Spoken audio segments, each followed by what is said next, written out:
দ্বাদশ শ্রেণীর প্রিয় শিক্ষার্থীবৃন্দ, বাংলা ক্লাসে তোমাদের স্বাগত জানাচ্ছি।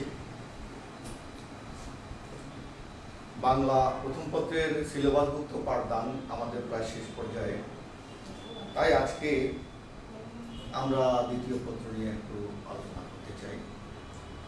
আমরা আসলে তোমরা এখন বাসায় আছো, আমাদের এখনো শ্রেণী কার্যক্রম শুরু হয়নি চোখের কারণে।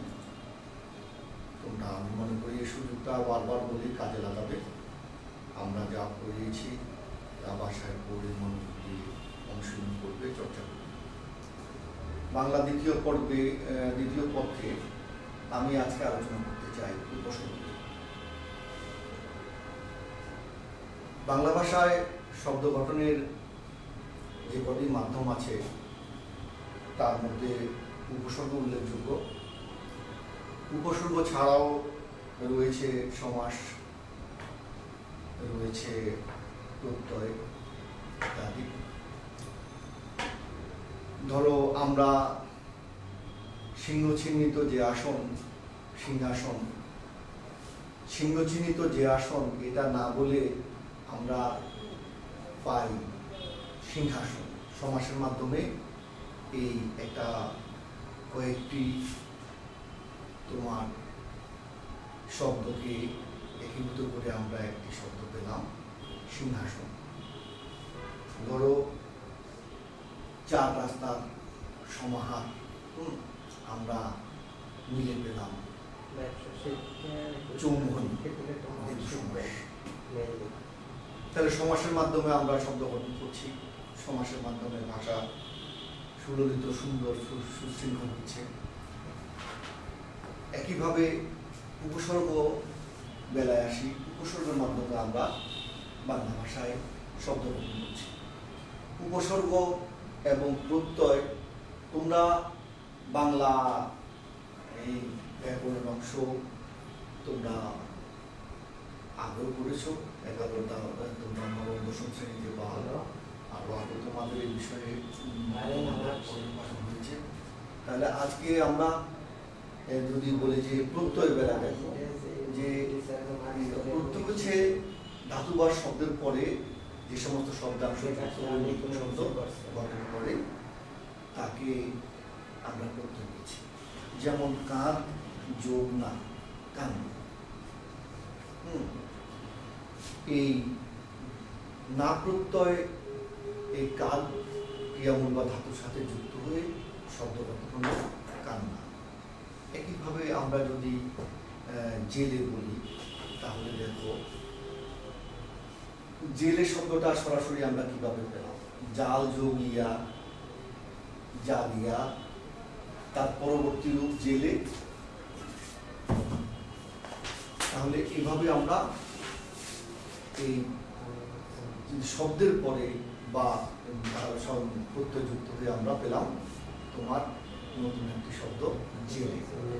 তাহলে প্রত্যয় হচ্ছে শব্দের পরে অর্থহীন বর্ণ বা বর্ণ সমষ্টি যুক্ত হয়ে শব্দ গঠন করে। আর উপসর্গের বেলায় আমরা চলে আসি। উপসর্গ হচ্ছে সে সমস্ত অব্যয়বাচক শব্দাংশ যেগুলা ধাতু বা শব্দের পূর্বে বসে শব্দের অর্থের সম্প্রসারণ, সংকোচন বা নতুন শব্দ গঠন করে, তাকে আমরা বলছি উপসর্গ। তাহলে আমরা বলছি এগুলো শব্দ না, শব্দাংশ। উপসর্গ হচ্ছে শব্দ নয়, শব্দাংশ। এবং এগুলো কি হচ্ছে? ধাতু বা শব্দের পূর্বে বসে নতুন শব্দ গঠন করছে। ওখানে আমরা যেমন দেখেছি তোমার প্রত্যয়ের বেলায়, আমরা একটু প্রত্যয়ের বেলায় আমরা যখন যে একটা শব্দ বলেছি,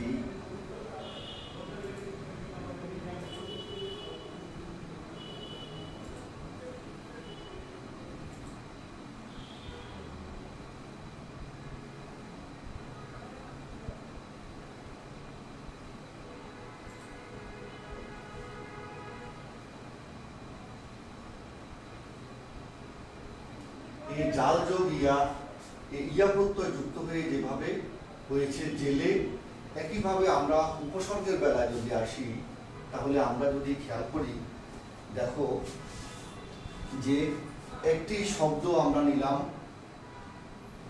ভাব, তার আগে যদি আমরা অযুক্ত করি তাহলে আমরা কি পাই? আমরা অযুক্ত করলে কি পাই? আমরা অভাব। অভাব। তাহলে দেখো, ভাব শব্দটি বন্ধুত্ব বলো, যাই বলো, তার যে অর্থ ছিল, সদ্ভাব বলো, যাই বলো, এই এই উপসর্গ যুক্ত হয়ে গেল অভাব। আচ্ছা, আবার যদি এটাকে আমরা প্রযুক্ত করি,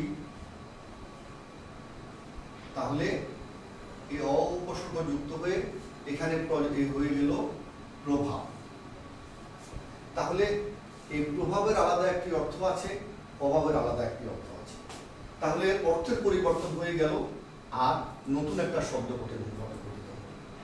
বাংলা ভাষায় আমরা ভাবের সাথে উপসর্গের মাধ্যমে, উপসর্গ যোগে আমরা নতুন শব্দ পেয়ে গেলাম অভাব, আমরা পেয়ে গেলাম প্রভাব। অভাবের একটা আলাদা অর্থ আছে, প্রভাবের আলাদা অর্থ আছে, দুটো সম্পূর্ণ ভিন্ন অর্থ প্রকাশ করলো, কিন্তু ভাব শব্দের আগে বসে। তাহলে এই যে অ, এর কোনো অর্থ আছে? এই যে প্র, এর কোনো অর্থ কি আছে? নেই।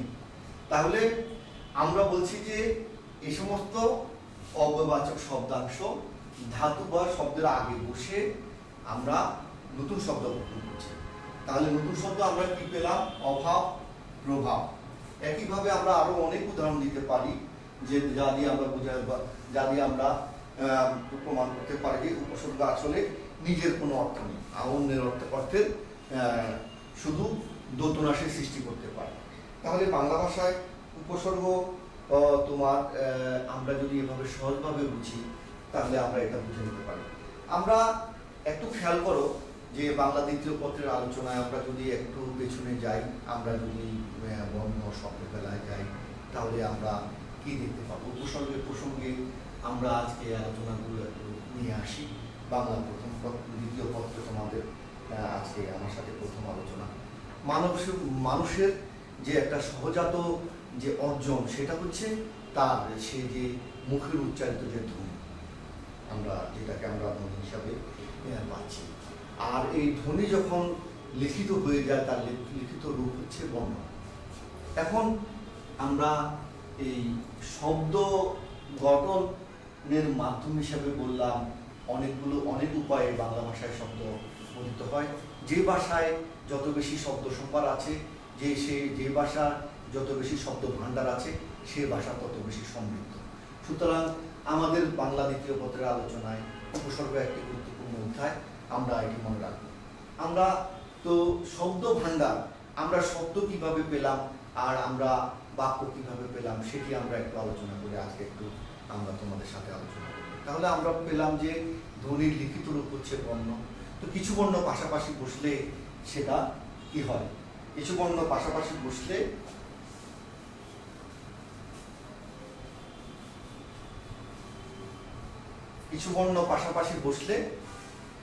সেটা হয় শব্দ। তা কি আসলে সত্যি? কিছু বর্ণ পাশাপাশি বসলে কি শব্দ হয়ে যায়? তোমরা শ্রেণীকক্ষে যখন আমাদের সামনে ছিলে, আমরা তোমাদের দেখতাম, আমাদের একটা রেসপন্স পেতাম, এটা আমাদের জন্য আলাদা একটা ছিল। আশা করি আমরা সেরকম একটা দিন আমাদের ফিরে আসবে। তো না, তা কিন্তু নয়।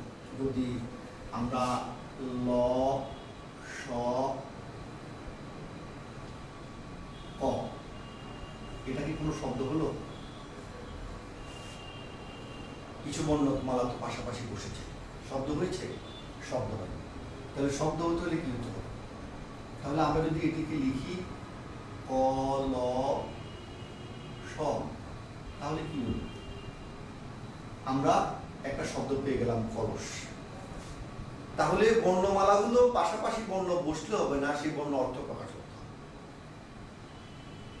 তাহলে এইভাবে অর্থযুক্ত শব্দ দিয়ে আমরা যদি পাশাপাশি সাজাই, কিছু শব্দ বসে, তাহলে কি বাক্য হয়ে যায়?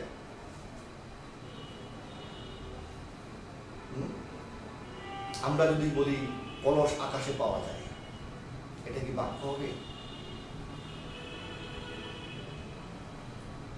হবে না। তো কেন হবে না?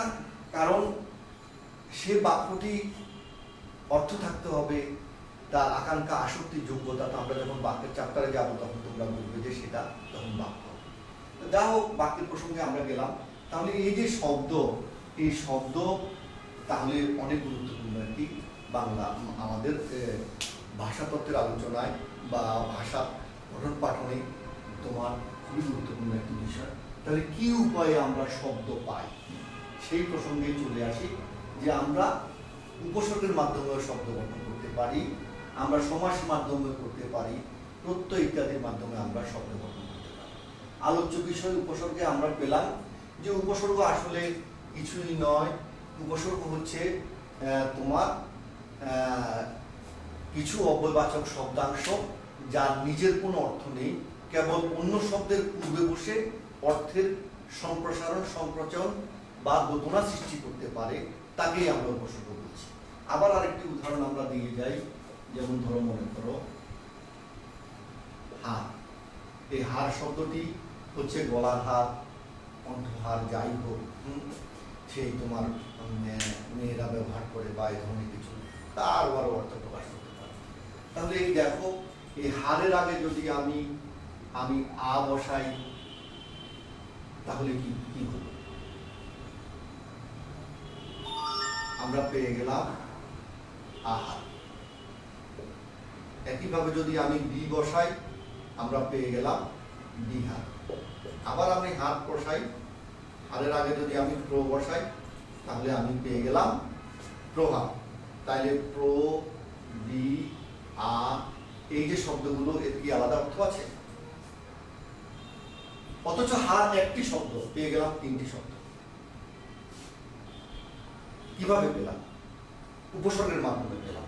তাহলে আমরা এখন একটা দেখতে পাচ্ছি, উপসর্গ ও অর্থহীন, যার নিজের অর্থ নেই, অন্য শব্দের অর্থের সাথে অন্য শব্দের আগে বসে অর্থ প্রকাশ করতে পারে, নতুন শব্দ গঠন করতে পারে, শব্দ দোতনা সৃষ্টি করতে, অর্থের দোতনা সৃষ্টি করতে পারে। একইভাবে আমরা প্রত্যয়ের বেলায় পেয়েছি, ওই যে সেখানে আমরা যেমন মনে করো যে রাত যোগ করে, রাতের পরে যে না প্রত্যয় যুক্ত হয়েছে, এই না যে এই প্রত্যয়টি পরে, তাহলে আমরা একটা জিনিস খেয়াল করছি যে প্রত্যয় পরে যুক্ত হয়, উপসর্গ পূর্বে যুক্ত হয়। উপসর্গ শব্দ বা ধাতুর পূর্বে যুক্ত হয়ে শব্দ গঠন করে, আর প্রত্যয় ধাতু বা শব্দের পরে যুক্ত হয়ে শব্দ গঠন করে। ঠিক আছে? আলোচ্য বিষয় উপসর্গ। তাহলে আমরা উপসর্গের একটা সংজ্ঞা পেলাম। আমাদের বেশিরভাগ পরীক্ষায় বা আমাদের যেটা তোমাদের জানতে চাওয়া হয়, সেটা হচ্ছে যে কত প্রকার উপসর্গ আছে, কি আছে, বাংলা উপসর্গ, সংস্কৃত উপসর্গ, বিদেশি উপসর্গ, এগুলো বেশি না চেয়ে সব পরীক্ষায় যে প্রশ্নটি বেশি আসে বা যেটি আমরা জানতে চাই যে তোমরা উপসর্গ বোঝো কিনা, যে উপসর্গের নিজের কোনো অর্থ নেই, কিন্তু অর্থদ্যোতকতা আছে। উপসর্গের নিজের কোনো অর্থ নেই, উপসর্গের নিজের কোনো অর্থ নেই, কিন্তু অর্থদ্যোতকতা আছে, আলোচনা করো। এটি পরীক্ষায় তোমাদের আসে। তাহলে এই প্রশ্নটি, আমরা উপসর্গের সংজ্ঞা পেয়েছি, উপসর্গ দিয়ে কিভাবে শব্দ গঠিত আমরা তা জেনেছি। উপসর্গ শব্দ বা ধাতুর পূর্বে যুক্ত হয়, উপসর্গের নিজের অর্থ নেই, আমরা দেখেছি। এই যে বি, প্র, এগুলোর নিজের কোনো অর্থ নেই, আমরা আগে একটি শব্দ গঠন করে দেখিয়েছি, তার নিজের কোনো অর্থ নেই। অথচ এই হারের সাথে যুক্ত হয়ে তিন প্রকার শব্দ সে গঠন করেছে। তিন প্রকার শব্দ, তিনটি শব্দ, এবং তিন রকম অর্থ প্রকাশ করেছে। তিন রকমের ভিন্ন অর্থ প্রকাশ করেছে। তাহলে আমরা যখন পরীক্ষায় তোমাদের কাছে জানতে চাওয়া হবে যে উপসর্গের নিজের কোনো অর্থ নেই, কিন্তু অর্থদ্যোতকতা আছে, আলোচনা করো, তোমরা এই উত্তরটি দিতে পারবে? আজকে আমরা যে ক্লাসে যে আলোচনা করেছি, এই আলোচনার মধ্যে এই উত্তরটি কিন্তু আছে। খুব সহজ, তোমরা এই প্রশ্নের উত্তরটি তৈরি করতে পারবে। তাহলে আমরা এই প্রশ্নের উত্তর তৈরি করতে হলে আমরা তো আগে কথা জানাতে হবে যে উপসর্গ কাকে বলে। আমরা তো আগে কথা বলতে হবে যে উপসর্গ কাকে বলে। ঠিক আছে? তাহলে আমরা উপসর্গের সংজ্ঞা দেই। তাহলে আমরা খাতায় এইভাবে লিখি যে উপসর্গে আমরা সংজ্ঞাটা আগে দিয়ে দিই, যে সমস্ত অব্যয়বাচক শব্দাংশ ধাতু বা শব্দের পূর্বে বসে নতুন শব্দ গঠন করে, শব্দের অর্থে নতুন সৃষ্টি করে, ঠিক আছে, তাকে উপসর্গ বলে। ঠিক আছে, তুমি যেমন উদাহরণ দিয়ে দিলে, আমি এখানে তোমাকে বলেছি যে এখানে অদি অজগর হয়, হ্যাঁ, আরো অনেক গরের সাথে তুমি আরো অনেকগুলো উপসর্গ দিয়ে আরো অনেক রকমের শব্দ গঠন করতে পারো। আমি এখানে ভাব দুটো উদাহরণ নিয়ে এসেছি, যেমন প্রভাব, অভাব। আমি দেখেছো যে কি যে, তো তুমি একটি উদাহরণ বা দুটি উদাহরণ তুমি বাংলা উপসর্গ থেকে বা সংস্কৃত উপসর্গ থেকে দিতে পারো। তুমি দিয়ে সংজ্ঞা দিয়ে তার উদাহরণ দিলে, এরপরে তুমি ওই আলোচনাটা বা ওই কথাটাকেই তুমি বললে যে উপসর্গের আসলে নিজের কোনো অর্থ নেই, কারণ এই প্র শব্দের কোনো অর্থ নেই। সে হার শব্দের পূর্বে যুক্ত হয়ে বা অশব্দটির কোনো অর্থ নেই, সে ভাব শব্দের পূর্বে যুক্ত হয়ে অভাব হয়ে নতুন শব্দ গ্রহণ করেছে, আবার প্রযুক্ত হয়ে প্রভাব, তাহলে আসলে নিজের কোনো অর্থ নেই। উদাহরণ দিয়ে দিলে, তুমি হার উদাহরণ দিলে যে হার একটি শব্দ, তার পূর্বে আ যুক্ত হয়ে আহার, যার অর্থ হচ্ছে খাওয়া, বিহার যার অর্থ হচ্ছে ভ্রমণ, প্রভাব যার অর্থ হচ্ছে প্রহার বা মারা। সুতরাং তিন রকমের অর্থ শব্দের পূর্বে উপসর্গ যুক্ত হয়ে গঠন করেছে। অথচ হার যদি বাদ দেয়, তাহলে প্র, আ, বি এই উপসর্গগুলো আলাদা করে কোনো অর্থ নেই, এগুলোকে ভাঙা বা বিশ্লেষণ করা যায় না, এগুলো অব্যয়। সুতরাং আমরা অব্যয় শব্দাংশ, এই সুতরাং আমরা এটা বলতে পারি যে উপসর্গের নিজের কোনো অর্থ নেই, অথচ অন্য শব্দের পূর্বে বসে এই নতুন শব্দ গঠন করতে পারে। প্রিয় শিক্ষার্থীবৃন্দ, বাংলা ব্যাকরণ অনুশীলনমূলক ক্লাস আমরা আসলে তোমার অনুশীলন বা চর্চার মাধ্যমে তোমাদের যদি ক্লাসে আমরা পেতাম, তাহলে আমরা সেটি পড়াতে পারতাম। তাহলে এর মধ্যেই কিন্তু কিছু আলোচনা আমাদের হয়ে গেছে উপসর্গ নিয়ে। উপসর্গের সংজ্ঞা কি আমরা বুঝলাম। উপসর্গ নিজের কোনো অর্থ নেই, অন্য শব্দের সাথে বসে নতুন করে শব্দের অর্থে নতুন সৃষ্টি করতে পারে, সেটি আমরা বুঝলাম। এবং এই যে পরীক্ষায় যে বা আমরা বলছি যে এই সংজ্ঞার আলোকে এই প্রশ্নটির উত্তর তোমরা দাঁড় করা বা আজকে আলোচনার পরিপ্রেক্ষিতে তোমরা এই উত্তরটি দাঁড় করা। যদি আমরা এইভাবে, আমি আজকে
এই প্রশ্নের উত্তর তৈরি করা, এই সংজ্ঞার আলোকে আমি উপসর্গ নিয়ে আজকে আমার আলোচনা এখানেই আমি সীমাবদ্ধ রাখতে চাই। আমরা আস্তে আস্তে শিখতে চাই এই প্রশ্নের উত্তরটি আমি কিভাবে দিতে পারব। উপসর্গের সংজ্ঞা যদি আমি বুঝি, উপসর্গ যদি আমি বুঝি, তাহলে এই প্রশ্নের উত্তর আমার জন্য সহজ হয়ে গেছে। আর যদি এই প্রশ্নের উত্তর দিতে পারি, তাহলে উপসর্গ সম্পর্কে আমার আসলে যেটুকু মৌলিক জ্ঞান সেটি আসলে হয়ে গেছে। তাহলে আমরা যে সমস্ত উপসর্গগুলো আছে, বাংলা উপসর্গ বা সংস্কৃত উপসর্গ, যে সমস্ত উপসর্গগুলো আছে, সেই উপসর্গ যুগে আমরা কিছু শব্দ গঠনের চর্চা আমরা করতে পারি। সেই জিনিসটি আমরা পরবর্তী ক্লাসে আমরা সেই আলোচনা আমরা যাব বা আমরা, কিন্তু আজকে আমরা এটুকু উপসর্গের সংজ্ঞা বুঝলাম, আমরা উদাহরণ যুগে দেখালাম উপসর্গ কীভাবে সে শব্দ গঠন করে, এবং শব্দ গঠনের প্রক্রিয়ায় আমরা আরও যে অধ্যায়গুলো আছে বাংলা দ্বিতীয় পত্রে, তাতেও আমরা উপসর্গ বোঝার জন্য আলোচনা এনেছি। তো তোমাদের মনে রাখার জন্য বলেছি, যারা প্রত্যয় অংশ খুব ভালো বোঝো অথচ উপসর্গ কোনোদিন কঠিন মনে করেছো, তাদেরকে আজকে খুব সহজ করে বলে দিলাম যে আসলে প্রত্যয় পরে বসে, উপসর্গ আগে বসে। দুটিরই কাজ শব্দ গঠন করা, দুটি বাংলা ভাষায় নতুন শব্দ গঠন করে। আর তোমার আমরা বলে দিলাম দোকানদার একটি শব্দ, দোকান যোগ দার, এই দার প্রত্যয় যুক্ত হয়ে দোকানদার একটা নতুন শব্দ হয়ে গেল আমরা, ঠিক আছে। ঢাকায় একটা শব্দ, ঢাকা যোগ ঢাকার সাথে আই প্রত্যয় যুক্ত হয়ে ঢাকাই শব্দটি হয়েছে। তাহলে আমরা এই আই প্রত্যয় ঢাকা শব্দের সাথে পরে যুক্ত হয়েছে। আর এখানে হার শব্দের আগে যুক্ত হয়েছে বি উপসর্গ, হার শব্দের আগে যুক্ত হয়েছে প্র উপসর্গ, এবং যুক্ত হয়ে পেয়েছে প্রহাত, যুক্ত হয়ে পেয়েছে বিহাত, যুক্ত হয়ে পেয়েছে আহাত। এখন আমি এই কথা আমার যদি আলোচনায় আমরা বলি যে তিনটি নতুন শব্দ একই শব্দের পূর্বে তিনটি উপসর্গ যুক্ত হয়ে তিনটি নতুন শব্দ গঠন করছে, এবং তিনটি নতুন শব্দের তিন রকমের অর্থ আছে। আহার মানে খাওয়া, বিহার মানে হচ্ছে দমন করা, প্রহার মানে হচ্ছে মারা বা কিছু। তাহলে আমরা সহজে আমরা এটুকু বুঝলাম যে আজকে এটিও বলেছি যে আমরা এই চ্যাপ্টারগুলো অপ্রয়োজনীয় মনে করব না। এই চ্যাপ্টারগুলো কেন করব? আমরা এটি বলেছি যে যে ভাষায় শব্দভাণ্ডার যত বেশি সমৃদ্ধ, সে ভাষা তত বেশি সমৃদ্ধ। সুতরাং বাংলা ভাষার শব্দ গঠনের যে সমস্ত মাধ্যম আছে, সেই মাধ্যমগুলোকে উপেক্ষা করা যায় না। শব্দ হচ্ছে বাক্যের অতি আবশ্যকীয় উপাদান। আমরা কিছু শব্দ পাশাপাশি বসিয়ে বাক্য গঠন করি। শুধু শব্দ হলে হলো না, শুধু কিছু বর্ণ বসিয়ে শব্দ হলে হলো না, সেই শব্দের অর্থ থাকতে হবে। আবার কিছু বাক্য শুধু শব্দ পাশাপাশি বসলে বাক্য হলো না, সেই বাক্যের আকাঙ্ক্ষা আসক্তি যোগ্যতা থাকতে হবে, ঠিক আছে। তাহলে শব্দকে যদি আমরা ভাষার গুরুত্বপূর্ণ উপাদান মনে করি, তাহলে অবশ্যই শব্দ গঠন কি প্রকারে হয় সেই জিনিসটির ব্যাপারে আমার ধারণা রাখতে হবে। সেই ধারণার একটি মাধ্যম হচ্ছে উপসর্গ, এবং আমরা উপসর্গের সংজ্ঞায় আজকে আমাদের যে শিক্ষণ ফল আমরা যেটা জানলাম, আমরা বললাম যে উপসর্গ হচ্ছে কিছু শব্দাংশ, শব্দ নয়, শব্দাংশ, শব্দের কিছু অংশ যার নিজের অর্থ নাই, যে নিজের কোনো অর্থ কখনোই প্রকাশ করে না। সে কোনো একটা শব্দ পেলে সেই শব্দের অর্থের পরিবর্তন সংকোচন সম্প্রসারণ সবকিছু করে সে দিতে পারে। তাহলে কারো সাহায্য পেলে, কোনো শব্দের সাহায্য পেলে, কোনো শব্দের সংস্পর্শে গেলে সে নতুন অর্থ প্রকাশ করতে পারে, নিজের কার্যক্রম অনুযায়ী, নিজের কার্যক্রম অনুযায়ী। তাহলে আর শব্দে কি পায়? শব্দ সম্রাট সমৃদ্ধ হয়, শব্দ সম্রাট সমৃদ্ধ হয়, নতুন নতুন শব্দ পাওয়া যায়। যেমন একটি শব্দ দিয়ে চারটি নতুন অর্থের ভিন্ন ভিন্ন অর্থের ভিন্ন ভিন্ন চারটি শব্দ আমরা উপসর্গের মধ্যে মাধ্যমে পেয়েছি। আর সেটি কিভাবে পেয়েছি? উপসর্গ আগে বসে, শব্দের আগে বসে। তাহলে আমাদের মনে রাখার জন্য উপসর্গ বসে শব্দের আগে। আমরা প্রত্যেককে উদাহরণে এনেছি এই কারণে, প্রত্যয় পরে বসে। যারা প্রত্যয় খুব ভালো করে বুঝেছ তারা উপসর্গ আজকে বুঝবে যে উপসর্গ আগে বসে শব্দ গঠন করছে আর প্রত্যয় পরে বসে শব্দ গঠন করছে। আর শব্দ কেন বলছি? শব্দ বাক্যের বা ভাষার অন্যতম তোমার উপাদান। আমরা শব্দ ছাড়া চলতে পারি না, কিন্তু শব্দ ব্যবহারের আমাদের তোমার জ্ঞান থাকতে হবে। শব্দ ব্যবহারের মাত্রা তা না হলে শব্দ চয়ন বাক্যে যদি আমরা সঠিকভাবে প্রযুক্ত করতে না পারি শব্দ চয়ন, তাহলে সেই বাক্য সার্থক বাক্য হবে না। বুঝতে পেরেছ? তাহলে একটার সাথে আরেকটা সম্পৃক্ত, যে কারণে এই আমরা তো এমনিতেই বলি স্থানকাল, ভাষা বহতা নদীর মতো, স্থানকাল পাত্রভেদে সে বদলায়। সে এখানে ভাষা একরকম, স্থান এখানকার স্থান বেড়ে তুমি আরেকটু অন্য জায়গায় গেলে, চট্টগ্রামের আঞ্চলিক আরেকটি ভাষা তার আছে, আবার বিদেশে চলে গেলে তার সম্পূর্ণ ভাষা চেঞ্জ, কোথাও ভাষা বাংলা, কোথাও এটা স্থান। আবার কালেও হয়েছে, আমরা দেখেছি যে প্রাচীন যুগের ভাষা কীরকম, আমরা চর্যার ভাষা দেখেছি। অপেক্ষাকৃত কিছুদিন আগের ভাষা সাধু ভাষা ছিল, আজকে আমরা চলিত বাংলা ভাষা ব্যবহার করছি। তাহলে কালেও পরিবর্তন, পাত্রভেদেও হয়। একজন যার তোমার ভাষা জ্ঞান আছে ভালো, যে শিক্ষিত অনেক, তার আর যার ভাষার জ্ঞান নেই, যার কম আছে, যার ভোকাবুলারি সমৃদ্ধ নয়, শব্দ ভাণ্ডার তো সমৃদ্ধ নয়, তার বলি দুটো মানুষের মধ্যে পার্থক্য হয়ে যায়। একই শব্দ একজনে না তার মনের ভাব প্রকাশ করতে পারে, একাধিক তোমার তার সমার্থক এত বেশি শব্দভাণ্ডার তার মন থাকে, সে খুব সহজভাবে তার মনের ভাব প্রকাশ করতে পারে, বোঝাতে পারে এবং যে কোনো কিছু মোড় দিতে পারে। এটা এই কারণেই আমরা বলছি যে আমাদের এই ভাষা জ্ঞান বা ব্যাকরণের যে বাংলা লিপির বিষয়ে আমাদের অনুশীলনে আমাদেরকে চর্চা করতে হবে। একটা প্রশ্ন তোমাদের কাছে চলে এলো যে এখানে উপসর্গের নিজের কোনো অর্থ নেই, কিন্তু এই যে একটি কথা এই যে এখানে বলা হলো যে নিজের আমরা এটি যদি উপসর্গ না বুঝি তাহলে আলোচনা, উপসর্গ বুঝলে খুব সহজ। আমি খুব সোজাসুজি উত্তরটা দেব যে উপসর্গ বলতে আমরা উপসর্গ হচ্ছে সে সমস্ত অববাচক শব্দাংশ যা ধাতু বা শব্দের পূর্বে বসে নতুন শব্দ গঠন করে, শব্দের অর্থ পরিবর্তন, সংকোচন, সম্প্রসারণ করতে পারে। যেমন উদাহরণ আমরা দিয়ে দিলাম, দুটো উদাহরণ দিলাম, তারপরে আমরা শুরু করে দিলাম এই কথাটুকু বললাম।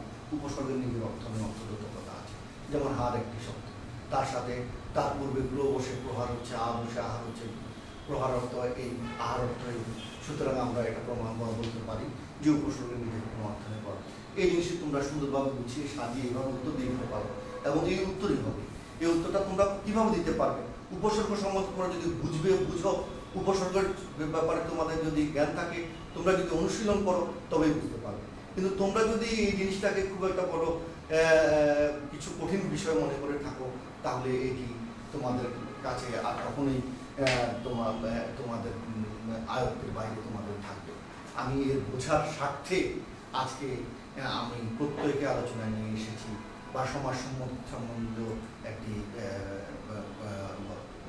আলোচনা এনেছি যে কিছু সম্বন্ধযুক্ত তোমার যে আমরা এখানে আলোচনা তোমার ওই যে সিংহচিহ্নিত যে আসন বললাম, তোমার যে দুটি উদাহরণ এখানে টেনেছি, তোমরা দেখো যে সেখানে কত সহজ হয়ে গেছে, কত সংক্ষিপ্ত সরল হয়ে গেছে। আমরা ওই 4 রাস্তার সমাহার বললাম না, আমরা বললাম চৌমুহানি, ঠিক আছে? কীভাবে পেলাম আমরা? সমাসের মাধ্যমে এটি পেলাম। অসংখ্য শব্দ এভাবে আছে যার সমস্যা আলোচনা সেখানে তোমাদের সেটা তোমরা জানবে। তা আমরা আজকে উপসর্গের আলোচনা সেদিকে যাব। তাহলে আমরা আজকে উপসর্গের সংজ্ঞা আলোচনা করলাম, উপসর্গ কাকে বলে, উপসর্গ উদাহরণ আমরা দিলাম। উপসর্গের সম্বন্ধে যে একটি প্রশ্ন সাধারণত চলে আসে এই আলোচনার ভিত্তিতে একটি সে কথা আমরা আলোচনা করলাম। সে উত্তরটি কীভাবে হবে সে বিষয়ে আমরা কিছু আলোচনা করেছি। আশা করি তোমরা বুঝতে পেরেছ। আমরা পরবর্তী ক্লাসে আমরা তোমাদের সাথে এই বিষয়ে আরও বিস্তারিত আলোচনা করব। আজকে বাংলা দ্বিতীয় পত্রের আমার সাথে তোমাদের এই প্রথম এই একটি সূচনা একটি ক্লাস হলো। আমাদের পড়াশোনা আশা করি যে অনুশীলনের আগ্রহ বাড়বে। আমরা আনন্দের সাথে করব, আমরা মনোযোগ দিয়ে করব, আমরা অনুশীলন করব, চর্চা করব। বাংলা দ্বিতীয় পত্র অনুশীলনের বিষয়, চর্চার বিষয়। আমার সামনে যদি তোমাদের থাকতে তোমাদের এটি আমি লেখা থাকবো, এটি এই উত্তরটা তৈরি করা আরও 10 রকম 5 রকম আরও 5 জনের কাছ থেকে 5 রকম সলিউশন আসতো, উত্তর আসতো, তা নিয়ে আমাদের সময়। তো তোমরা বইয়ের সাথে মিলিয়ে দেখবে, এই বই পড়বে, আর আমরা যে ক্লাসে পড়াচ্ছি, পাঠদান করছি তার সাথে মিলিয়ে তোমরা আশা করি পড়াশোনা করবে। তো ঠিক আছে, আজকে এই বাংলা দ্বিতীয় পত্রের এই উপসর্গের আলোচনার মাধ্যমে আমাদের আলোচনা শুরু হলো। তোমরা ভালো থাকবে। আল্লাহ হাফেজ।